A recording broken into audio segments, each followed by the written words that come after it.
retail, Neiman Marcus, saddled with debt, hit by the pandemic, filing for bankruptcy today with a deal to hand over the business to its creditors. The company's furloughed most of its 14,000 workers, closed its 43 stores. Neiman Marcus says it secured enough financing from creditors to fund operations through this process. It's now the second major retailer to file for bankruptcy during this pandemic. We've been talking about J.Crew up to this point. Moving on, it's one of the largest media mergers since the pandemic started. Liberty Global and Telefonica agreeing to combine their UK operations. Julia Boorstin joins me now with all the details. Julia. John, that's right. Liberty Global and Telefonica are teaming up to create the largest phone and internet operator in the UK with a joint venture between Liberty's Virgin Mobile and Telefonica's O2, which will be valued at nearly $39 billion. This is the latest merger from John Malone, and it creates a rival to BT, which has been the only UK operator which has both a mobile and fixed network. This new deal unites Virgin, which has the second largest broadband network in the UK, with O2's largest mobile network. Now, together, the combined company has 46 million customers. The deal, which is expected to close in mid-2021, was announced last night after Liberty Global reported higher revenue than expected in its earnings. You see Liberty Global shares up over 4%. Joining me now to discuss is Liberty Global CEO Mike Fries. Mike, thanks so much for talking to us today. Hi, Julia. Thanks for having me. So, Mike, with so much economic uncertainty right now, why did you move forward and make Liberty Global's biggest transaction ever during this coronavirus crisis?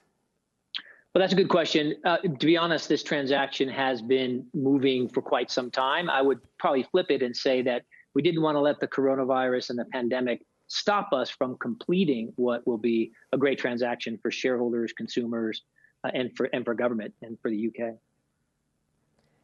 Now, what we're talking about here are consumer businesses, mobile and broadband. Obviously, people are still using these different services, but are you concerned that people are going to be downgrading to less costly plans because of what's going on with the economic downturn and the coronavirus? No, we haven't seen that. I mean, for the most, our services are critical and vital and essential. And at this point in time, our networks are robust and reliable. We're not seeing any issues there. There are going to be some consumers with economic challenges, and we're doing what we can to protect those consumers, keep them connected. But if anything, this has demonstrated, the value of our products and services now more than ever. So, no, we don't see that as a risk. Now, beyond just this $39 billion deal in the UK, you have businesses around the world with exposure to both broadband and cable and also mobile. What do you see in terms of the health of the consumer around the world and specifically the risk of cord cutting?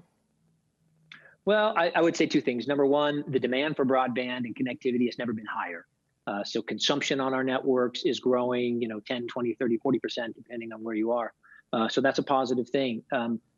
Definitely people are watching more video. That's a good thing for us. Remember, connectivity is the killer app for us. So when they watch more video, we win as well. So there's going to be some disruption and continued disruption in the video space. But remember, our business, we're not advertising driven. We don't have exposure to a lot of the industries that are struggling. So we're going to come out of this, we think, quite well. Today, we didn't change our guidance. We didn't suspend our guidance. So we feel pretty good about our business in the short and medium term here. Hey, Mike, it's John Fortt. Looking at your two businesses, a common denominator is 5G. I wonder, how has this crisis affected your plans for capital spending, particularly on 5G through this? Have you lost time because people are sheltering in place? Have things maybe sped up because people aren't on the road? And are you still projecting on spending the same amount on the build out over the next few years? Great question. So when fixed and mobile convergence is happening across Europe. This is the fifth transaction we've announced where we put a mobile company together with one of our broadband companies. Consumers are winning because they're getting faster connectivity, better connectivity. Governments win because we have the confidence and the scale to invest. It's a win-win for everybody. And we don't see actually any impediment to our continued growth. For us, it's two things. It's building out fiber and 1 gig networks throughout the UK. We're the fastest network there today. We only cover half the country. And of course, O2 is the largest mobile operator and is advancing to 5G. So 5G and 1 gig, when they come together, that is a powerful combination. That's what this merger is all about.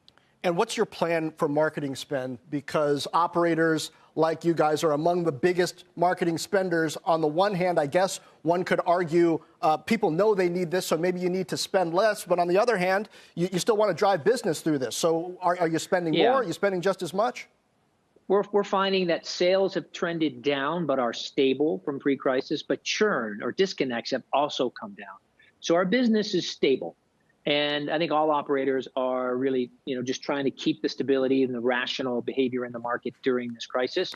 When we come out of the crisis, obviously, I think it'll get back to normal and become competitive or more competitive again. But at this point in time, we're all, many of our shops are closed, so mobile handset sales are down and things of that nature. But churn is down too. So our business is running at, pretty much at plan. And that's a very good thing for us, obviously. Now, Mike, looking to the other end of this crisis, I wonder if you think consumer spending is going to be fundamentally changed. Do you think we'll see a shift away from the cable TV bundle and further towards embracing streaming plans and mobile? Where do you see consumers moving on the other end of this, and what does that mean for you? Well, I'd say this, I think, demonstrates the power of fixed mobile convergence. Connectivity is what people want, and they want it from one provider. I mean, we know that Virgin customers who don't have O2 are excited about having O2 in their bundle.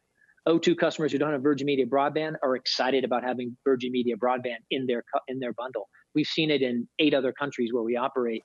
Churn goes down, NPS goes up. So providing consumers with a package of fixed and mobile connectivity is really important, and I think will certainly help us through this period of time. Consumers, there will be a percentage of the economy more generally that is going to have a harder time coming back. I think some consumers, will not re-enter as aggressively as they did. But our products and services are so essential, so vital to their lives. I don't see us really falling into that category. All right. Thank you, Mike Fries, and our own Julia Boorstin.